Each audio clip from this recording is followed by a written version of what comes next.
गुरु पूर्णिमा के इस शुभ अवसर पर आप सभी को हार्दिक बधाई व शुभकामनाएं।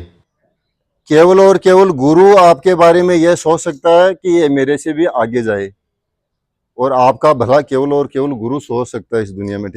गुरु में आपके माँ बाप और आपको शिक्षा देने वाले। तो सबसे पहला गुरु तो अपने माँ बाप ही होते हैं, दूसरे गुरु जो हमें शिक्षा देते हैं। इसलिए हमें अपने माता पिता का और गुरुजनों का सम्मान हमेशा करना चाहिए, क्योंकि जो हमारा भला सोचता है उसका अगर हम सम्मान नहीं करेंगे तो वो तो न्याय नहीं होगा ना। फिर घर में जो सामान भरती जावे निमट जावे वही तो लेवा ना। पहले कि चाय खत्म होगी जना, मम्मी बोला पतड़ा भगवान का है ना, आज चाय लानी है। कभी चीनी खत्म हो, आज चीनी लेके आना है। जो चीज कम हो जाती है, जिसकी हमें आवश्यकता होती है, वही लाते हैं हम। और वर्तमान समय में मैंने अभी नोट किया है, सबसे ज्यादा कमी कोई मेरे को देखने को आ रही है तो वो है संस्कार और स्वास्थ्य।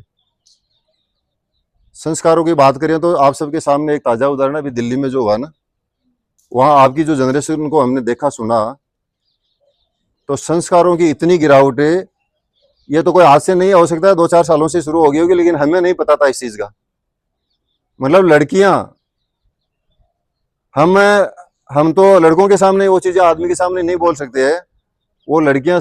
अब आप तो इतने बड़े हो गए हो कि आपको संस्कार माँ बाप और गुरु से लेने की आवश्यकता नहीं है। तो आपकी तो खुद की जिम्मेदारी बनती है अभी कि हमें जो कमी रह गई है संस्कारों में, उसको अपन खुद विकसित करें, है ना। अच्छे संस्कार खुद अपनाएं। तो उम्मीद करता हूं कि आप इस चीज पर ध्यान दोगे। दूसरी मैंने बताया स्वास्थ्य।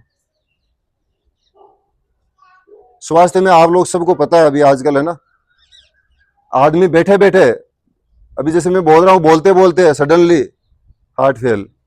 इतनी मौतें हो रही है जिसकी कोई सीमा नहीं है। हर घर में आपको किसी न किसी प्रकार की बीमारी से पीड़ित आदमी मिल जाएगा। 5 या 7 मेंबर का कोई परिवार है तो उसमें एक मेंबर के कोई ना कोई दिक्कत मिल जाएगी आपको। तो इसका कारण क्या है? मेरा जहां तक सोचना है, मेरे हिसाब से मुख्य कारण मेरे को तो खान पान नजर आ रहा है। तो कम से कम आप सभी तो समझदार हो, उम्मीद करता हूं कि आप अपना खाना पीना उस हिसाब से रखो जिससे आपका स्वास्थ्य ठीक रहे। अपनी जो 1-2 इंच की जीभ है ना, इसके स्वाद के ऊपर ज्यादा मत जाओ। जो आपका पेट है, जो इससे बहुत बड़ा है साइज में, और सारी चीज ये कहते हैं कि सारी चीज जो भी बीमारी होती है वो पेट से शुरू होती है, जो भी विकार शुरू होते हैं वो पेट से शुरू होते हैं। तो अपनी इस 2 इंच वाली जीभ को ठीक रखने का, इसका स्वाद चखने का मत सोचो। जो 5-7 किलो वजन आपका पेट रखता है, उस पेट के बारे में सोचो कि वो स्वस्थ कैसे रहेगा, वो शरीर को स्वस्थ कैसे रखेगा। तो खाने पीने में उन चीजों पर ज्यादा ध्यान देना। और आप तो चलो समझदार होगी, दोगी। आपके जो छोटे भाई बहन है, बच्चे हैं, उनके उनके लिए आप ही गुरु हो। आपसे जो छोटे हैं, परिवार में है, रिश्तेदारी में है, उनके लिए आप भी गुरु की भूमिका निभा सकती हो।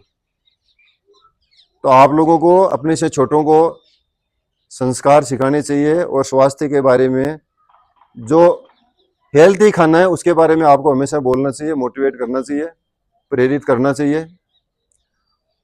ये जो फास्ट फूड वाला है ना, ठीक है, कोई महीने 2 महीने में एक बार कोई थोड़ा शौक का ले लिया, वो एक अलग चीज है। बाकी इसको इग्नोर करने से ही आप स्वस्थ रहने वाले हो।